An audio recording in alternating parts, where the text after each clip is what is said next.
Bismillahirrahmanirrahim. Assalamualaikum warahmatullahi wabarakatuh.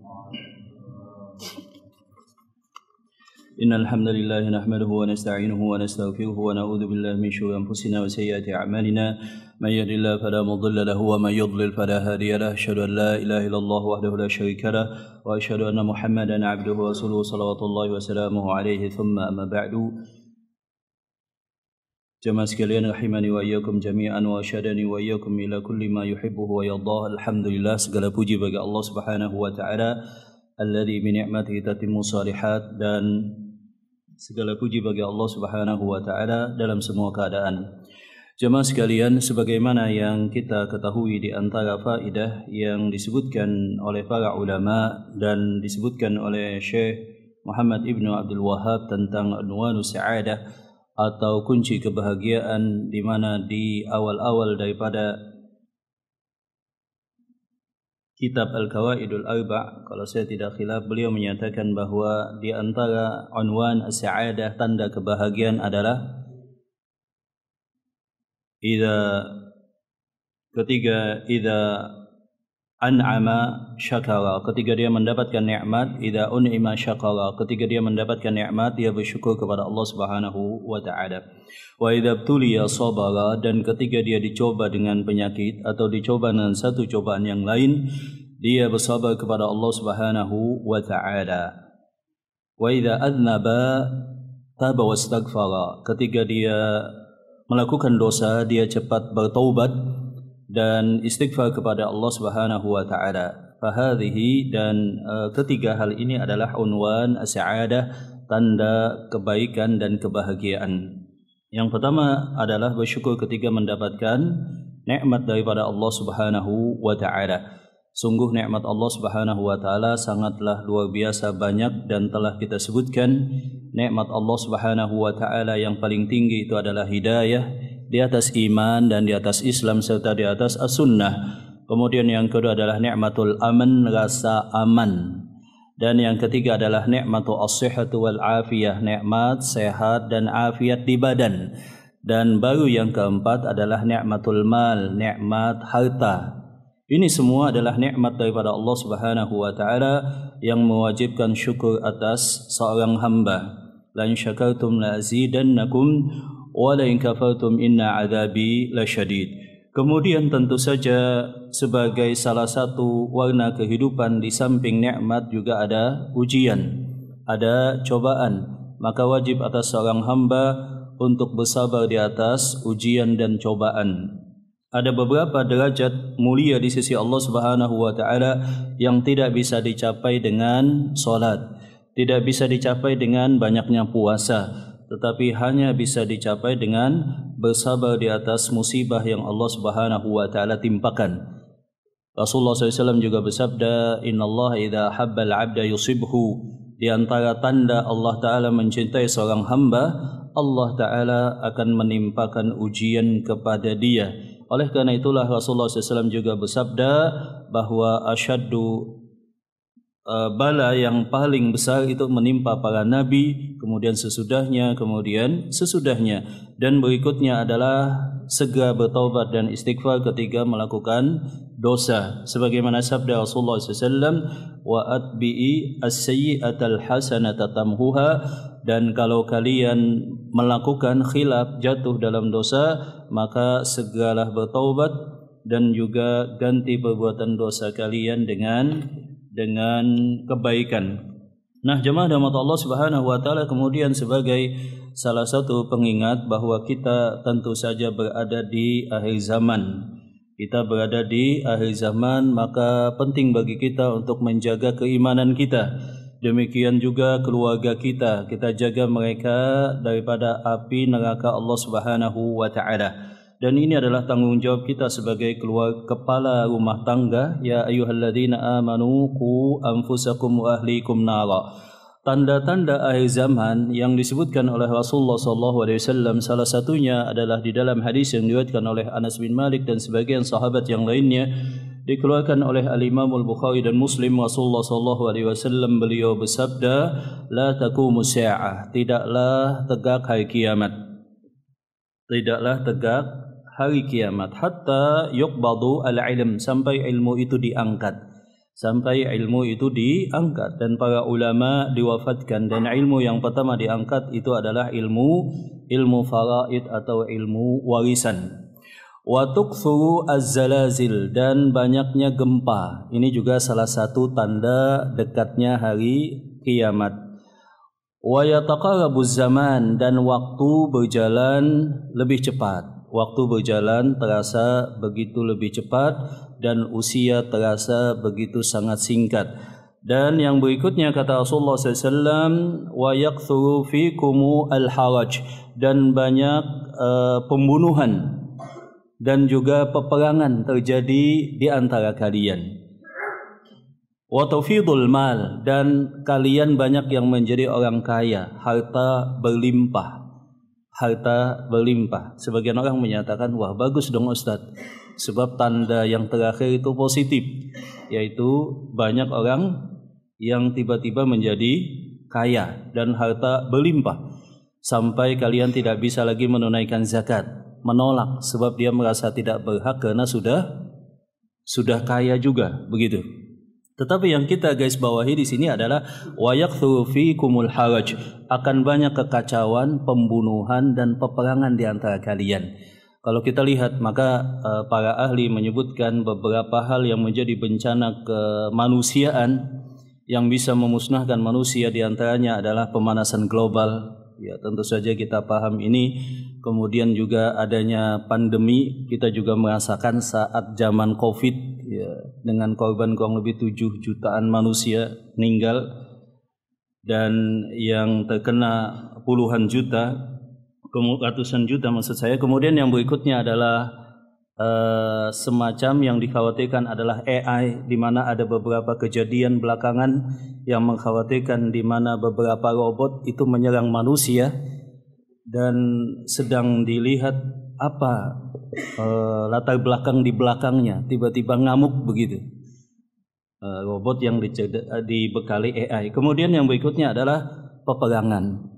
Kita tahu bahwa ada peperangan di Timur Tengah, kemudian juga ada tambahan peperangan di Rusia dan Ukraina, kemudian belakangan juga di India dan Pakistan, begitu juga ketegangan antara Cina, Taiwan, dan itu tentu saja sumbunya pada Cina, Rusia, dan Amerika. Dan kalau kita lihat, salah satu bencana kemanusiaan adalah senjata nuklir tentu saja, dan ini yang dikhawatirkan sebab efeknya itu sangat luar biasa.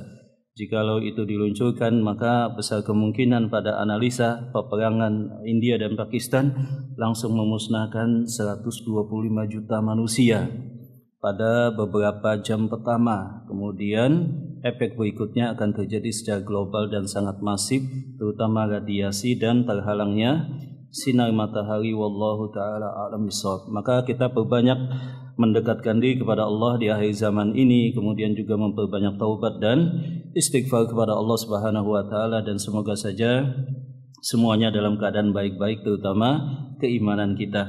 Nah, jamaah rahmat Allah Subhanahu wa taala, kita lanjutkan kajian kita pada pembacaan kitab Zadul Ma'ad fi Hadi Khairil Ibad pada jilid yang keempat, yang khusus di mana beliau membahas tentang Tibun Nabawi.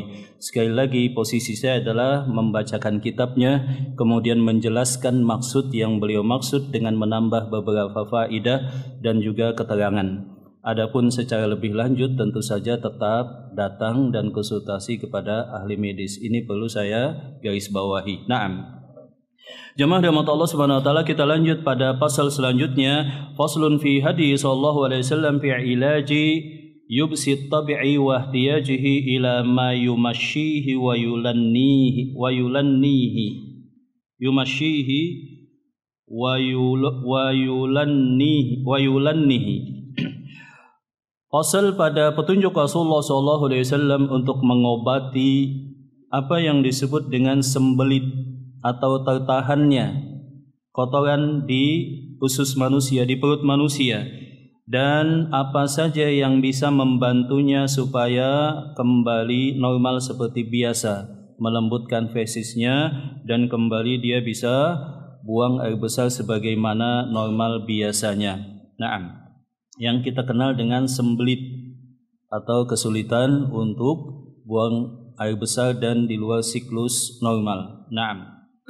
Rawatul Mudhiyu fi jami'ihi wa ibn Majah fi sunanihi min hadisi Asma binti Umaisin.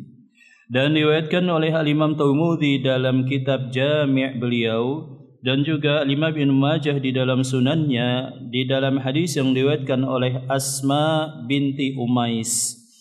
Asma binti Umais dia berkata bahwa Rasulullah SAW beliau bersabda, "Bimadza kunti tastamshina, wahai Asma binti Umais, aku mendengar engkau pernah menderita sembelit. Dengan cara apakah engkau melancarkan sembelit tersebut?" Ya. Sebab siklusnya biasanya setiap hari dalam 24 jam, ya minimal 1, 2, atau 3 kali seorang manusia yang normal dan sehat itu buang air besar, terutama pada siklus sirkadian. Misalkan ada jam tubuh di mana dia BAB seperti itu, ada dorongan untuk buang hajat, terutama di pagi hari setelah subuh seperti ini, setelah bangun dari tidur misalkan, atau setelah sholat subuh. Qalat, maka Asma bintu Umais beliau berkata, bisyubrum, aku melancarkan sembelitku dengan syubrum. Syubrum itu adalah sejenis kulit akar pohon yang ada di Arab sana yang disebut dengan pohon syubrum. Ya. Qala harun jarun, maka Rasulullah SAW memberikan komentar bahwa kulit pohon syubrum tadi adalah har, satu zat yang sifatnya panas dan juga bisa melancarkan sembelit. Thumma qalat istamsyaitu bis sana, aku juga melancarkan dengan sana atau senna. Faqala law kana syai'un yushbi minal mauti kana sana, jikalau ada sesuatu yang bisa menyembuhkan daripada kematian, salah satunya termasuk adalah sana atau senna tadi, atau senna. Ya, di Arab sana ada yang disebut dengan pohon sena, begitu ya, pohon sena. Biasanya yang digunakan adalah daunnya. Kalau di tempat kita mungkin ada yang identik dan sebagian menyatakan sama, yaitu jati Cina, bukan jati Belanda Pak ya, ada jati Cina, atau yang disebut dengan Sena alexandrina kalau bahasa ilmiah pohonnya. Wa fi Sunan Ibni Majah an Ibrahim ibni Abi Albata qala, dan dalam Sunan Ibnu Majah daripada Ibrahim bin Abi Albah dia berkata, sami'tu Abdullah bin Ummi Haramin wa kana mimman alayya ma Rasulullah sallallahu alaihi wasallam li qiblataini. Aku mendengar Abdullah bin Ummi Haram. Abdullah bin Ummi Haram, kata Ibrahim bin Abi Albah, adalah orang yang pernah mengalami salat dua qiblah bersama Rasulullah sallallahu alaihi wasallam. Ya, sebagaimana kita ketahui, Rasulullah sallallahu alaihi wasallam dulu awal mula hijrah ke Madinah, kiblat beliau selama kurang lebih 1,5 tahun atau 16 bulan itu menghadap ke Masjidil Aqsa. Kemudian setelahnya Allah Ta'ala menurunkan firman-Nya, fawalli wajhaka syatral Masjidil Haram, palingkanlah ke arah Masjidil Haram. Peristiwa tersebut dikenal dengan pemindahan kiblat. Dan orang yang pernah sholat ke Masjidil Aqsa, kemudian sesudahnya sholat ke Masjidil Haram, itu disebut para sahabat dengan para sahabat yang ashab al-qiblatain, yakni mereka yang pernah sholat dengan mengalami pengalaman menghadap ke arah dua kiblat. Yaqulu sami'tu Rasulullah sallallahu alaihi wasallam yaqul, aku, kata Abdullah bin Haram, mendengar Rasulullah sallallahu alaihi wasallam beliau bersabda, alaikum bis-sana was-sanud, hendaklah kalian rutin mengkonsumsi sana atau senna tadi. ya, yang di dalamnya ada zat aktif ya, yang disebut dengan senosida. Fa inna fihi ma shifaan min kulli da'in illa sam. Sebab sena tadi di dalamnya ada obat yang bisa membantu meringankan dan menyembuhkan banyak penyakit kecuali yang tidak bisa, dan penyakit yang tidak bisa diobati itu adalah penyakit tua dan penyakit mati atau al-maut. Qila ya Rasulullah, maka sahabat bertanya kepada Rasulullah SAW, "Masamu, apakah itu penyakit asam atau mati?" Qala al-maut, itu adalah penyakit kematian. Penyakit kematian. Ya, dalam sebagian kalau kita lihat ada yang menyatakan bahwa sena di Arab itu juga adalah jati Cina di Indonesia dan itu sama. Sebagian menyatakan bahwa beda sena di Arab dengan apa yang disebut dengan sena alexandrina atau pohon jati Cina di Indonesia itu identik, khasiatnya identik tapi fisiknya beda, maksudnya bukan sena yang ada di Indonesia, tapi khasiatnya sama-sama bisa melancarkan sembelit seperti itu. Bisa melancarkan sembelit. Sebagian mungkin salah paham terjemah, dia terjemahkan dengan psyllium khas. Psyllium khas itu adalah semacam cangkang biji pada buah Ispagola atau Plantago avato. Kalau kita lihat bahasa ilmiahnya demikian, itu adalah bubuk yang berasal daripada cangkang biji buah psyllium khas tadi. Kemudian itu dikonsumsi untuk membersihkan usus dan fungsinya juga sama untuk melancarkan sembelit. Ya, sebagian menerjemahkan psyllium khas, padahal yang tepat tetap adalah sena, sena di Arab sana, dan termasuk yang identik itu adalah sena di Indonesia, sama fungsinya, sebab untuk melancarkan sembelit, melancarkan sembelit. Sebagaimana kita ketahui bahwa salah satu keluhan yang biasa diderita oleh manusia itu adalah tidak lancarnya BAB atau dia menderita sembelit. Dan sembelit ini tentu saja kalau kita lihat latar belakangnya macam-macam. Ada yang kena misalkan dia terlalu banyak makan makanan yang kurang serat, misalkan tidak seimbang, atau banyak lemak, atau misalkan pencernaannya terganggu, atau dia menderita penyakit misalkan diabetes, atau misalkan hipotiroid, bukan hipertiroid tapi adalah hipotiroid. Kemudian juga stres misalkan bisa menyebabkan dia sembelit, atau misalkan bahkan insomnia, kurang istirahat dan tidur, itu juga bisa menyebabkan sembelit. Nah, maka salah satu obat yang direkomendasikan oleh Rasulullah SAW tadi adalah daun sena.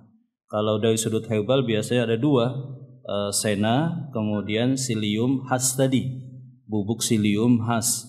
Atau sebagian kalau di Indonesia konteksnya jahe atau madu atau yang semacamnya. Wallahu ta'ala a'lam bishawab. Apalagi kalau combo Pak ya, sudah sena tambah lagi apa? Psyllium khas tambah lagi jahe, kasih madu, Masya Allah, itu bisa bersih begitu. Dan memang di dalam Islam ada siklus di mana usus itu diistirahatkan. Siklus ketika seseorang puasa dalam 1 bulan minimal 3 hari, atau misalkan anggaplah 1 pekan 1 hari. Walaupun kalau di dalam rekomendasi saat ini banyak yang menyebutkan juga jendela puasa di malam hari. Jendela puasa di malam hari, makan malamnya dikedepankan menjadi jam 5 atau sebelum jam 7, kemudian sarapannya ditunda. Nah, jemaah rahmat Allah Subhanahu wa taala, ketika seseorang menderita sembelit tentu saja rasanya enggak enak. Tentu saja enggak enak. Bisa jadi dia menumpuk racun, kemudian juga lemak. Dan pembersihan usus tadi salah satu terapi untuk menurunkan berat badan. Maka biasanya sebagian orang meminum teh sena, tetapi tentu saja karena ada zat aktif di dalamnya perlu berhati-hati. Jangan sampai seseorang sangat ingin langsing kemudian tiap hari membersihkan ususnya. Masya Allah, itu bisa terjadi efek negatif. Dan ini tidak boleh dan harus hati-hati terhadap wanita yang hamil contohnya, atau beberapa latar belakang khusus. Wallahu ta'ala alam bisawab. Qauluhu bima tastamshina, perkataan Rasulullah SAW ketika bertanya kepada Asma bintu Umais, dengan apakah engkau melancarkan sembelitmu tadi? Ya, masya yamshi itu maksudnya berjalan, tapi ketika konteksnya adalah penyakit yang ada di perut, itu maksudnya melancarkan. Aitulayina at-tab'a hatta tamshiya, atau bagaimanakah engkau melembutkan isi perutmu, maksudnya fesis tadi, supaya bisa kembali normal. Wala yasiru bimanzilati al-waqifi, dan tidak menjadi terhenti atau tertahan. Payu'dhi, dan itu bisa menyebabkan gangguan dan ketidaknyamanan, bihtibasin najwi, ketika kotoran tadi tertahan di usus. Walihada summiya ad-dawa'u al-mushilu masyiyan, karena itulah maka obat yang berhubungan dengan melancarkan BAB itu disebut dengan masyiyan, obat yang bisa menjalankan, melancarkan. Dalam bahasa kita apa Pak ya? Obat yang fungsinya untuk pencahar misalkan, seperti itu kali ya. Ala wazni fa'il, wa qila li anna al-mashula yakthuru al-mashyu wal ikhtilafu lil hajah.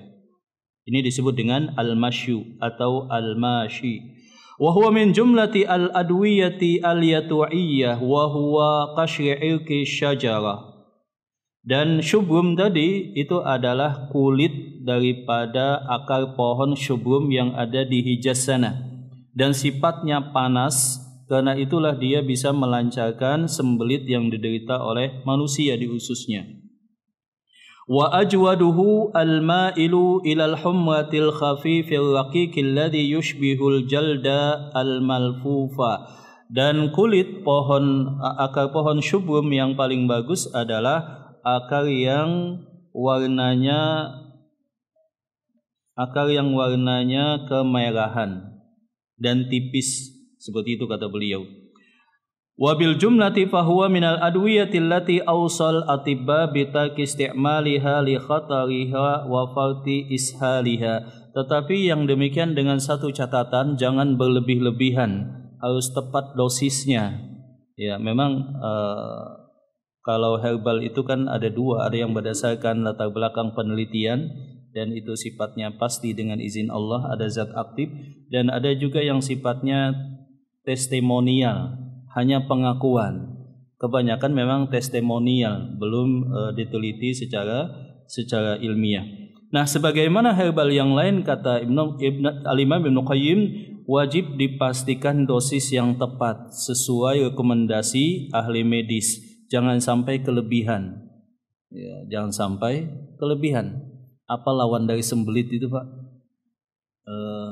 Iya, kalau kelebihan kan bahaya juga. Wa qawlu harun jarun, dan ketika Rasulullah SAW menyatakan har, jar, itu maksudnya adalah penekanan, bahwa syubrum kemudian sena tadi mempunyai sifat panas dan reaksi yang cepat. Wathani wa huwa sawab an, ya. Kemudian berikutnya beliau menjelaskan, wa amma sana, adapun sana atau sena, wa huwa nabatun hijaziyyun afdaluhu al-makki, itu adalah satu tumbuhan yang tumbuh di Hijaz, daerah Arab sana, dan yang paling bagus khasiatnya adalah sena yang tumbuh di Mekah. Berarti kan ini spesifik memang sena yang ada di mana Pak? Di Arab sana, yang dimaksud oleh Rasulullah SAW. Walaupun ada yang identik di tempat kita yang disebut dengan, sebagian nyebut al-herbal juga dengan sena, padahal bukan, yang disebut dengan jati apa tadi? Jati Cina. Nah, wa huwa dawa'un syarifun ma'mumul ghailati qaribun minal i'tidal. Dan sena ini adalah obat yang bermanfaat dan termasuk obat yang aman dan pertengahan. Dia sifatnya panas, harun, yabisun dan kering fid darajatil ula, pada derajat yang pertama. Jadi ketika menyebut ini obat jenis sifatnya adalah panas, maka para ahli herbal dan juga ahli tibun nabawi membagi pada derajat-derajat, tingkatan 1, 2, 3 dan 4. Dan syubum tadi pada tingkatan 4 dan sena itu pada tingkatan yang pertama. Yushilu safra wa sauda wa yuqawwi jirma al-qalbi. Dan sena tadi berfungsi untuk menyerap dan kemudian membuang kotoran yang sudah lama yang ada di usus, yang sifatnya kuning dan hitam warnanya, dan juga menguatkan jirmal qalbi atau otot jantung. Wa hadhihi fadilatun syarifatun fi, dan ini adalah kelebihan daripada sena tadi. Wa khassatuhu an-naf'u minal waswasis saudawi wa minasyuqaqi al-aridi minal badani wa tafattuhul adalu wa intishari asy'ari. Ya, di samping itu kata Imam Ibnu Qayyim, sena juga mempunyai berbagai macam manfaat, bisa menyehatkan badan secara umum, demikian juga menguatkan dan juga memperbaiki otot, demikian juga wantisharu sya'ri, bisa memperlebat rambut, wa minal qamli wasuda'il atiki, dan juga sena dengan izin Allah itu bisa menghilangkan kutuan dan juga sakit kepala yang akut, kata Al-Imam Ibnu Qayyim. Wal jarabi, demikian juga jerawat, wal busuri wal hikkati was sar'i, demikian juga gatal-gatal di kulit dan juga epilepsi. Sina bisa meringankan dengan izin Allah Subhanahu wa taala. Wa syurbu, dan cara mengkonsumsi sena kata Imam Ibnu Qayyim adalah syurbu ma'ihi matbukhan, yakni minum airnya yang direbus.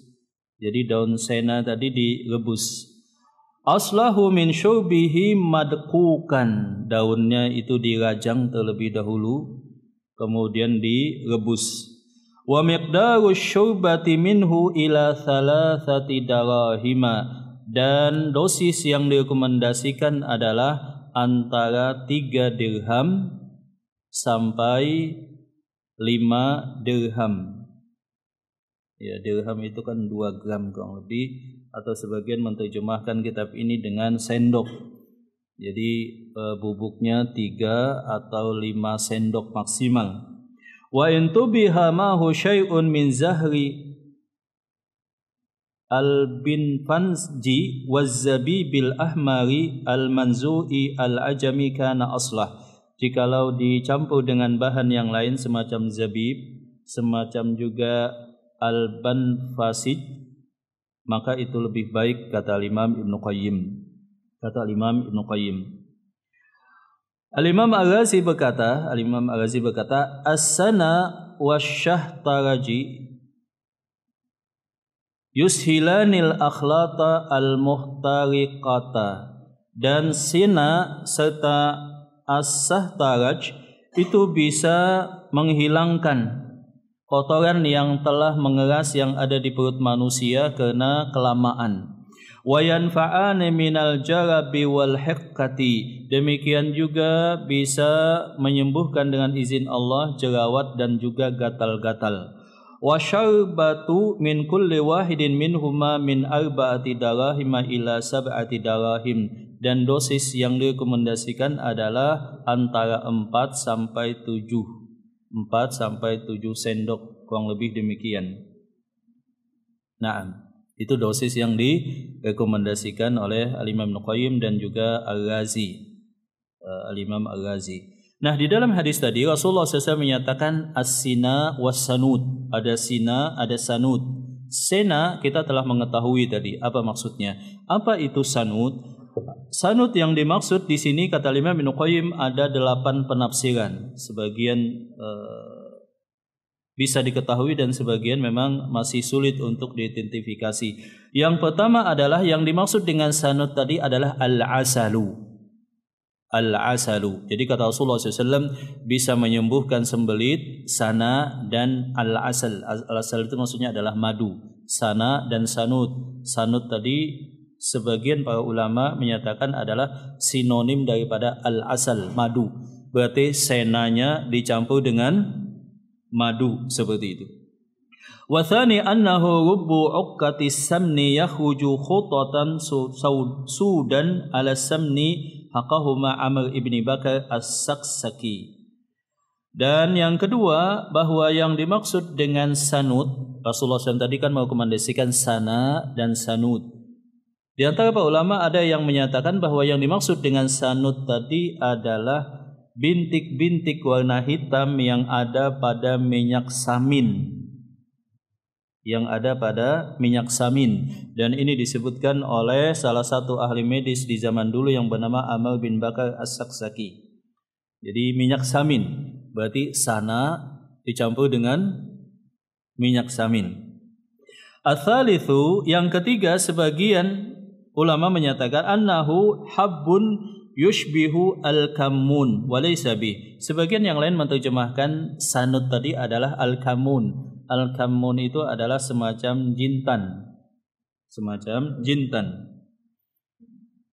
Dan yang lain menyatakan bahwa itu adalah madu, ya, madu khusus yang dicampur dengan samin, kemudian dicampur dengan sana, baru dicampur dengan sana.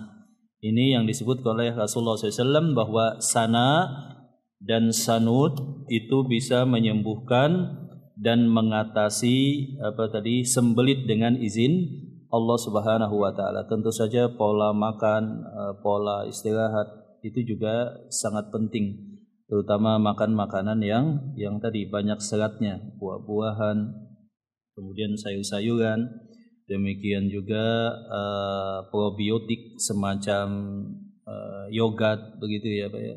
Kemudian susu yang difermentasi lainnya, kefir misalkan, atau minuman yang difermentasi dengan yang disebut dengan kimchi misalkan, itu juga mengandung probiotik. Wa qad rawa Tirmidzi wa ghayruhu min hadits Ibnu Abbas yarfa'uhu inna khaira ma tadawaitum bihi as-sa'utu wal ladudu.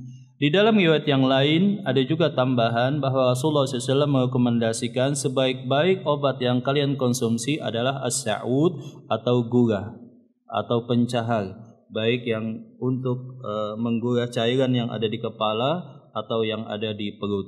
Wal hijamah, demikian juga bekam. Wal masyiyyu, demikian juga sana, sebagaimana tadi yang kita telah sebutkan, sebab itu melancarkan BAB dengan izin Allah Subhanahu wa taala. Ini petunjuk Rasulullah sallallahu alaihi wasallam tentang sembelit, dan ini beliau ucapkan kurang lebih 14 abad yang lalu, bahwa buah sana itu bisa bahwa daun sana itu bisa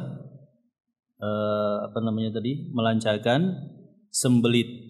Demikian juga kebiasaan di sana, memang selain sana juga ada Psyllium hastadi. Psyllium hastadi. Maka Psyllium hastadi kadang-kadang diterjemahkan dengan buah sana. Buah sana, dan sebagian tertukar kadang-kadang ketika menyebut sana, apakah itu Psyllium, apakah itu sana khusus yang tadi telah kita sebutkan yang ada di Mekah sana. Wallahu ta'ala a'lam bishawab. Intinya jamaah, makan, bisa makan itu nikmat. Tapi nikmat bisa masuk makanan itu bisa menjadi niqamah. Kalau pakai ain kan nikmat, nikmat. Tapi kalau diganti qaf, ainnya menjadi bala, menjadi penyakit. Nikmah, nikmat, niqamah itu penyakit. Kalau bisa makan, alhamdulillah. Yang penting juga bisa keluar kembali ketika telah diserap nutrisinya. Yang bahaya adalah susah makan, susah keluar. Itu kan kasihan juga Pak ya, banyak tantangan, Pak sudah masuk susah lagi.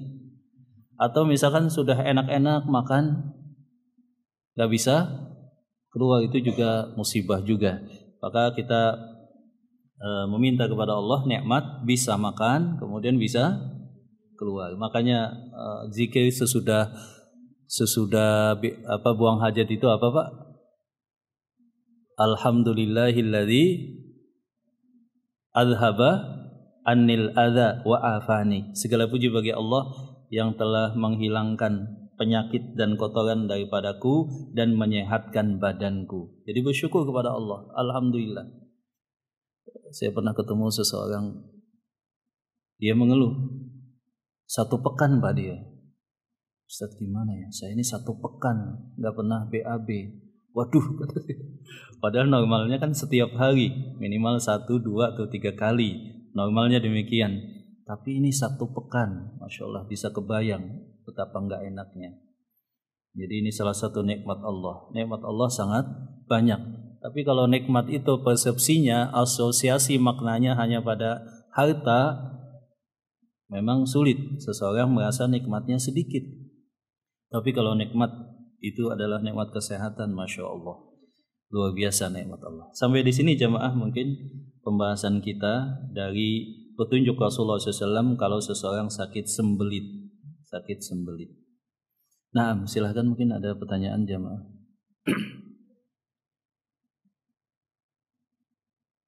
Buah sena, pernah lihat Pak ya? Pohon daun sena ya. Baik jamaah, mungkin ada pertanyaan. Pertanyaannya bebas saja mengenai hukum atau yang lainnya atau yang kita bacakan tadi.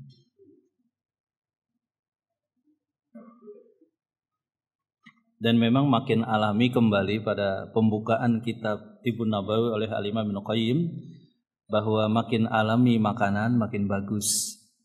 Kemudian jenisnya sedikit makin bagus, mufrad, tidak beraneka ragam. Jadi jenis makanan yang sedikit yang dimakan, tahu, tempe, begitu Pak ya, sayur, buah, ayam, ikan, itu saja, itu makin bagus daripada dia makanannya macam-macam Pak, kowenya, pembukanya, penutupnya, apalagi snacknya. Dan memang salah satu makanan yang lama dicerna itu adalah tepung, memang itu yang sulit. Ya, tepung terigu sampai 3 hari, ya seperti itu. Baik, silahkan jamaah mungkin ada pertanyaan. Ya, silahkan.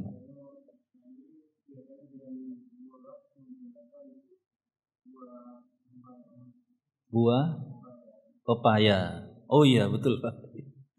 Secara testimonial memang di antara buah yang sangat mudah untuk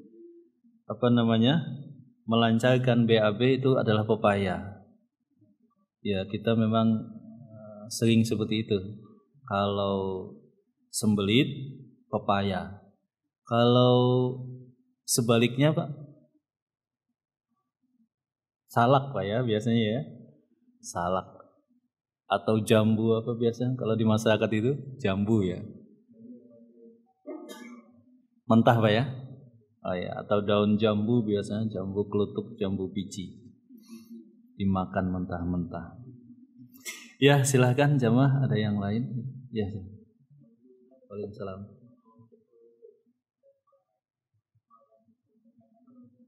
Untuk apa? Iya, jadi kita belum membaca kali ya. Nanti mungkin semoga saja ada. Kalau tentang itu bisa sekali lagi yang posisi saya adalah menjelaskan tentang maksud kitab Al-Imam Ibnu Qayyim. Kemudian menambahkan faidah. Secara lebih mendalam itu konsulnya ke ahli medis begitu ya, atau ahli herbal. Ya, kalau cancer, kalau kita lihat secara umum itu kan banyak yang direkomendasikan oleh para ahli herbal, terutama pada langkah pertama makanannya dulu diputus, ya, makanan daripada sel kanker tersebut biasanya adalah gula begitu ya. dengan semua variannya. Kemudian biasanya kalau herbal banyak yang direkomendasikan sebagaimana kita lihat. Di antaranya misalkan ciplukan begitu ya. Kemudian apalagi daun itu Pak, yang konon melebihi khasiat daripada kemo. Saya lupa. Seperti itulah intinya. Wallahu ta'ala alam bisawab. Dan itu memang salah satu penyakit yang banyak diderita di zaman ini. Seseorang banyak-banyak berdoa kepada Allah Subhanahu wa taala, maka Rasulullah SAW banyak doa-doa penyembuhan. Allahumma inni a'udzubika minal barasi wal judzami wal jununi wal judzami wa min sayyi'il asqami. Berlindung daripada berbagai macam penyakit yang berat dan juga kegilaan dan penyakit yang sulit disembuhkan.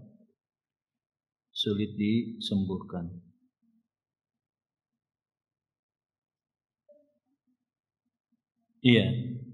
Sebagian menyebutkan bahwa kanker itu karena oksidasi, maka dia harus memperbanyak zat antioksidan. Baik, ada yang lain mungkin silahkan Pak. Ya. Pete, ya.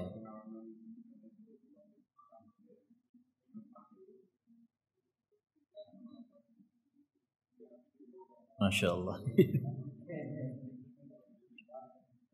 Iya. Jadi testimonialnya memang demikian mungkin ya. Bagus juga. Nah.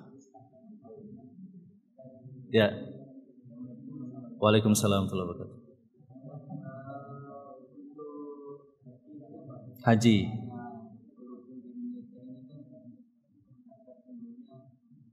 Lama, ya.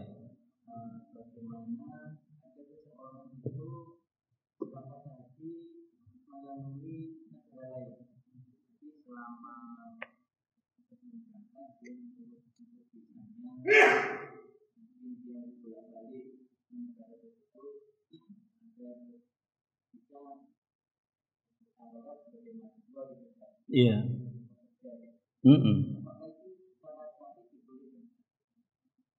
Iya, jikalau itu legal dan dimungkinkan, tidak ada undang-undang yang dilanggar dan baik pemerintah Indonesia memberikan toleransi atau juga izin, rekomendasi, dan di Saudi juga tidak ada masalah secara umum, maka tidak ada masalah. Itu hal yang bagus kalau bisa dilakukan. Ya, kalau bisa dilakukan. Kembali tadi bagaimana ketentuan di Indonesia, kemudian di Saudi perlu dilihat. Ya, kalau misalkan bisa demikian, maka itu salah satu solusi. Dan solusi yang utama, yang sangat fundamental dalam masalah haji sebetulnya adalah daftar tunggu, Pak. Kenapa? Sebab seseorang langsung otomatis dapat porsi haji kalau membayar DP berapa kita di tempat kita? 25 juta. Ya, seharusnya diberlakukan secara alami. Sebab haji tidaklah diwajibkan kecuali atas orang yang mampu. Harusnya katakanlah ada peraturan bahwa haji dibatasi. Katakanlah misalkan seumur hidup atau misalkan sekian tahun hanya boleh haji 10 tahun sekali. Dan khusus bagi yang mampu, ada uangnya langsung daftar. Kalau dia mau nabung, tabung sendiri. Sebab haji tidaklah dibebankan kecuali atas orang yang mampu. Posisi ketika daftar ke depak, uangnya sudah apa? Siap pelunasan. Maka dengan cara itu baru disusun daftar tunggu. Katakanlah biaya haji berapa, Pak? 90-an, Pak. Bukan 58. 58 itu setengahnya disubsidi dari pengembangan dana haji.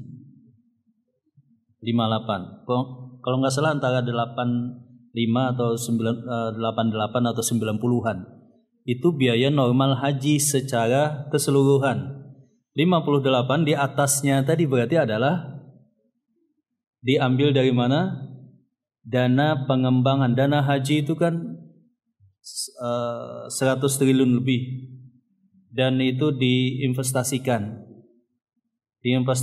terutama pada surat berharga dan deposito bank, sehingga punya return yang pasti antara katakanlah 3-6%. Sebagiannya 20% sampai 10% pada investasi yang tidak pasti returnnya. Nah, ini juga patut dipertanyakan dari sudut hukum syariatnya. Jadi sebetulnya yang lebih tepat adalah secara alami, yang mampu punya uang 90 juta haji. Ya begitu ya kan? Maka daftar tunggunya otomatis akan apa Pak?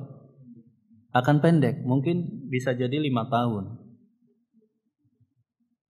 Daripada misalkan 25 juta, otomatis daftar tunggunya jadi sangat lama.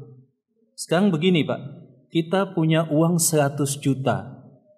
Harusnya secara alami kita bisa langsung haji, sebab kita mampu, kesehatan dan uang. Tapi terhalang karena ada daftar tunggu yang 25 juta. Ini bukan sifat egosentris dan yang lain, bukan. Tapi ini dari sudut syariat memang demikian. Yang siap dana, badannya sehat, itu yang diwajibkan untuk berangkat dan haji. Jadi kita bayangkan kalau daftar tunggunya dengan 25 juta, memang saat ini seperti itu, antara 5 sampai 30-an, 40-an tahun. Tapi kalau siapa yang ready uangnya haji, ya itu sangat bisa dipangkas. Dan dari sudut syariat hukum asalnya seperti itu.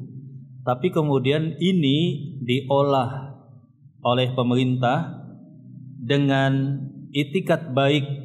Kalau kita husnuzon, itikat baik pemerintah itu adalah membantu mereka yang tidak mampu untuk haji, dengan hanya mendaftarkan 25 juta sudah bisa dapat pausi haji. Yang kedua, membantu dengan cara uang yang terkumpul lebih daripada 120-an triliun tadi diinvestasikan.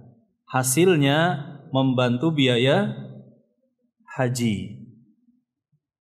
Kalau kita lihat kan, ya minimal ya berarti kan 58 harus ready.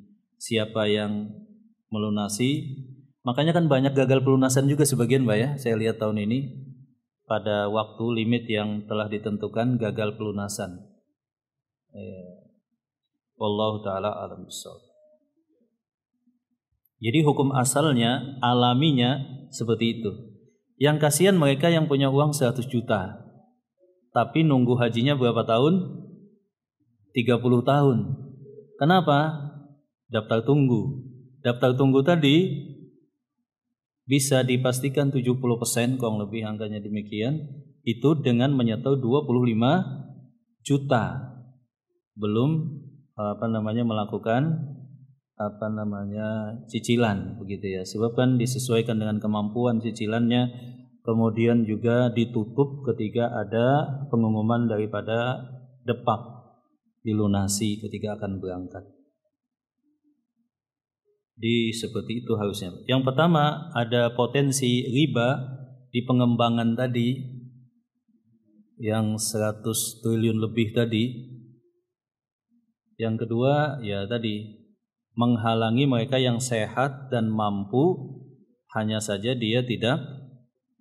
Tapi ala kulli hal saya sebutkan, kita juga alhamdulillah di Indonesia hanya 30 tahunan, di Malaysia 100 tahun lebih, 104 tahun atau 114 tahun saya lupa. Jadi anak bayi itu langsung kalau bisa didaftarkan di sana. Bayi juga belum tentu bisa haji, ya kan? Sebab usia 100 tahun itu kan bukan di luar usia harapan hidup sudah. Harapan hidup kan saat ini katakanlah 70 tahun, 74 begitu ya, 75-an secara umum. Kalau 100 tahun kan lewat, walaupun daftarnya usia 1 tahun, ya. Jadi walau bagaimanapun ya alhamdulillah di Indonesia masih 30 tahun. Baik, ada yang lain silahkan Pak.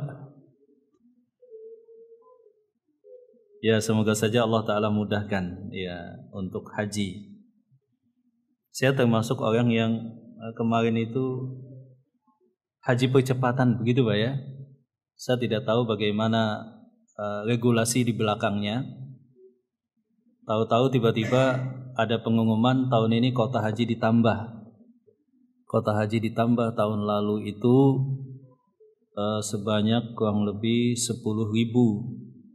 Ada tambahan dari Saudi 20.000, kemudian oleh Kemenak dibagi dua 10.000 untuk plus dan 10.000 untuk yang reguler biasa. Cepat-cepat daftar begitu Pak ya. Dengan izin Allah alhamdulillah bisa. Tetapi ketika pulang saya lihat rame di di Dewan begitu ya. Menjadi salah satu hal yang diinikan. Bahkan ada sidang beberapa kali dan regulasi harusnya tambahan kota 10% untuk plus atau 20% dan 80%-nya untuk reguler sebetulnya. Ya, tapi kan kita yang haji nggak tahu. Intinya resmi Depak setorannya juga ke Depak. Pas pulang, oh ternyata ini beda. Ketika kita tanya ke petugas Depak, memang kasuistis khusus karena tambahan kota mepet dan yang siap hanyalah pelayanan haji plus dari travel haji plus. Makanya dibagi dua 10.000 untuk plus, 10.000 untuk regular. Harusnya tambahan untuk plus hanya 2.000, 18.000 untuk regular tadi, sehingga menjadi kasus saya lihat di sampai ada panja khusus. Taib, sampai di sini jamaah, semoga bermanfaat. Barakallahu fikum. Semoga Allah Subhanahu wa taala menyehatkan fisik kita sebagaimana menyehatkan hati kita. Subhanakallahumma rabbana wa bihamdika asyhadu an la ilaha illa anta astaghfiruka wa atubu ilaik. Wa akhiru da'wana alhamdulillahi rabbil alamin. Assalamualaikum warahmatullahi wabarakatuh.